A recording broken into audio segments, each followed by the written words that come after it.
Well, it's that time. It's time to talk about the Bills and the Jets. Great, off of great Monday night game. It was fantastic. I watched the second half. I didn't catch the first half. A little tied up, but I will go back and watch that. But did you see the Hail Mary? So I saw clips of it on X, but first time I've actually used X instead of Twitter. I was shocked. I was shocked. I don't do it often, but I did have so I picked the Jets to win this game solely because the head coach boost. The head coach boost at home. That's it. And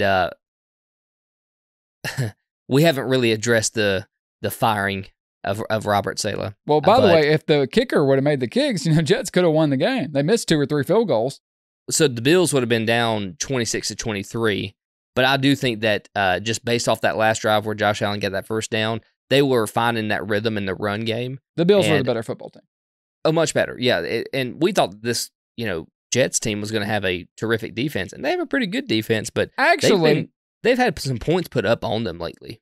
I don't want to pull out the receipts, but when we did our preseason predictions and you picked the Jets to squeak into the playoffs, I said the defense has been great so many years in a row. I feel like we're going to have a bit of a regression, and I don't expect the offense to be good. The Jets' defense is still good. They are not great. The Jets, again, I gladly, guys, go look at all the things I got wrong because it's most of the things I say. But when I get something right, I'm going to pat myself on the back. The Jets are who I thought they were.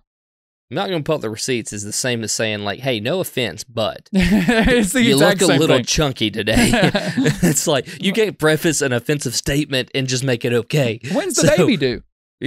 Right. I'm a guy. But yeah, I think that this is a really, really good game for the Bills. Like, I know it was close as far as scoring goes. It should be. It's a division game. This was the Bills winning. Yeah, not only that, they won without James Cook, which is a big part of their offense, right? They were able to still salvage a run game. Ray Davis stepped up. Ty Johnson, I think, had like 1 or 2 carries. Ty Johnson did, but the story of the game was Ray Davis. Yeah. Right from the get-go. I think he's a rookie, if I'm correct. I'm pretty sure. 20 carries for 97 yards, 4.8 a clip. But the dude is straight running over people. I mean, he looks good. Between the tackles and just smash mouth football, it's kind of refreshing to see. Great vision, too. You see a lot of these like outside runs nowadays with some of these, like you even saw it with the Jets, right? Like Breece Hall, they did a lot of pitches outside and these toss plays and things like that. Outside zone stuff. Yeah, stretch. Yeah, and then you got somebody like Allen on the Jets side of the ball, running back. That guy is a beast of his own, and he's a great red zone guy. He typically gets the red zone touches. So he's kind of that smash mouth player too. I'd like to see him get more involved in the open field stuff because I think that dude could really turn it on when he needed to. But when you got somebody demanding targets like Breece Hall, you can't do that. Well, the Jets looked good tonight though. They really did. Like they moved the ball. Aaron Rodgers looked as good as he's looked all year. Breece Hall had a big game. It just kind of, this isn't like deep analysis, but I don't know what your take on it was. But as the game went along and down to the end, it just came down to, this seems silly, but it really was just execution. When they had to have it, the Bills made plays and the Jets didn't. That's it. And that's the mark of a better football team. The Jets played well tonight. I thought they looked fine, but the Bills were better. The Bills are a better football team, and it came through tonight when both teams really needed a victory. The play of the game to me was obviously the interception at the end. Absolutely. That was the icing. That was, I thought that Mike Williams came down with the ball. I did too. But it was an underthrown ball. If Rodgers would have hit him in stride, he could have maybe had a touchdown, but at least would have got, at least 5 more yards after the catch. But if you would have seen into my living room when it happened, even though I was rooting for the Bills just because I picked them and are straight up, that's the only reason. I mean, obviously I didn't care who won. When he threw that, I thought he caught that, and I went, oh! And then I saw that it was a pick. I said, oh no! Like the emotions. I didn't even know who I was rooting for. That was a crazy play. It was probably one of Aaron's like worst throws of the night. Yes. And also the whole, was this arm coming forward? I think the ball being straight up and down was one of those situations where if we didn't need to save or had the chance of needing our timeouts, we could have challenged that and maybe it would have gone different. But I think that could have been the turning point of the game. On that one, I was a little conflicted on because I was like, his arm is coming forward. And so by rule, the way I understand it, it should be incomplete. But the way that it hangs there at the end. Looks like a tuck. Yeah, it looks more like a tuck. and so when the ball was straight up and down when it came out of his hand, so that's why a lot of people were saying that it was more of a fumble. But anyway, that aside, we still sealed the game up with that interception, and then or pretty much sealed it up. And then the first down by Josh.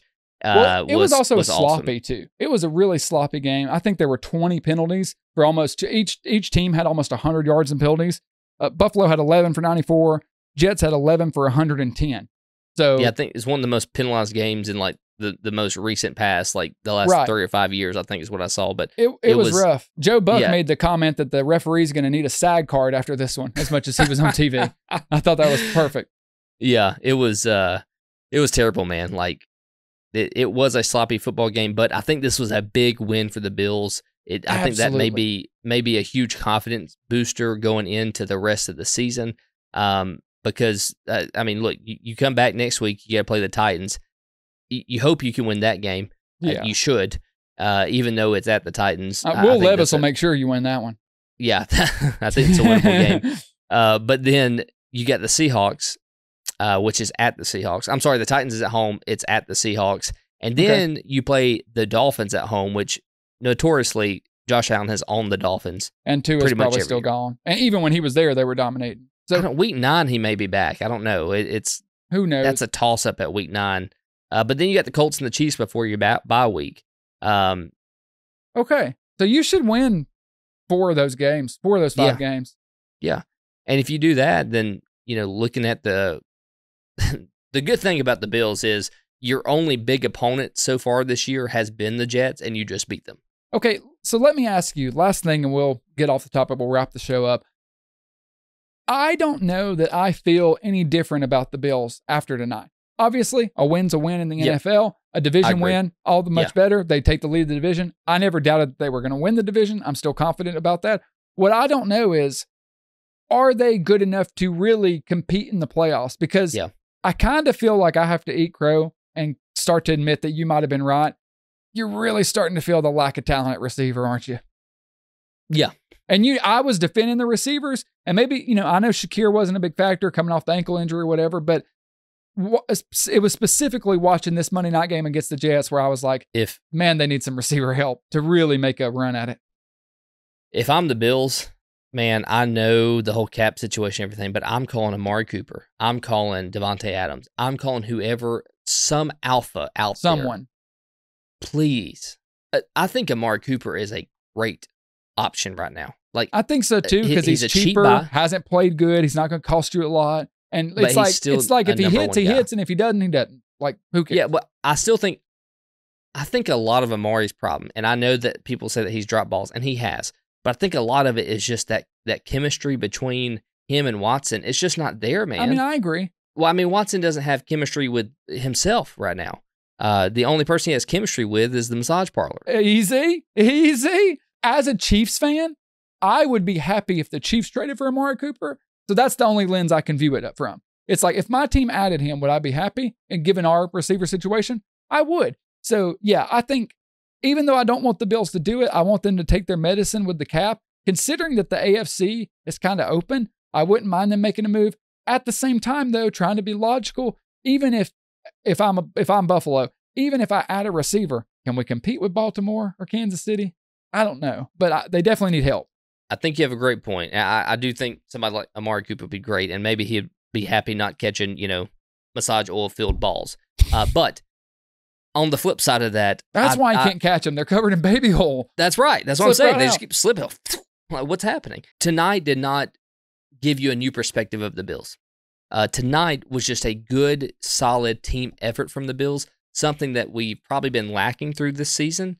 So it was one of those times where I think everybody stepped up when they needed to, especially defensively, and Josh Allen was playing confident tonight. He didn't look shook at any point in the game to me, like even on the bad drives that they had. He had a run game. He had a run game, and when Josh has a run game, Josh does good. Look, it's as simple as that. Let's write a children's book. Josh have run game, Josh do good. Buffalo run, Buffalo win. Buffalo rock. Yeah, so it's one of those situations where, I don't think anything changed tonight as far as talent. Nobody stepped up and had a huge explosive game, but everybody did what they needed to do to secure a win at the Jets, and that puts you in good mindset going into next week playing the Tennessee Titans, who, aside from Tony Pollard, you really don't have to worry about that football team that much. I completely agree. The biggest bonus, if you're the Bills coming out of the night, is Ray Davis having 150-plus scrimmage yards. That just gives me confidence, like, hey, maybe even without James Cook, even if we have to take the low, if this guy can continue to emerge, and even bigger picture, not this season, but looking forward, if we can have Cook and Davis, that's going to help lock down the backfield. We can focus on receiver talent, focus on building the defense back up. The Bills will be okay. Maybe need to make a head coaching change. We'll talk about that at another time. But I agree. The Bills kind of look we kind of feel the same way about them, but they did exactly what they needed to do in this game. They're atop their division, and they are in cruise control right now. They control their own destiny. That's where Buffalo should be at.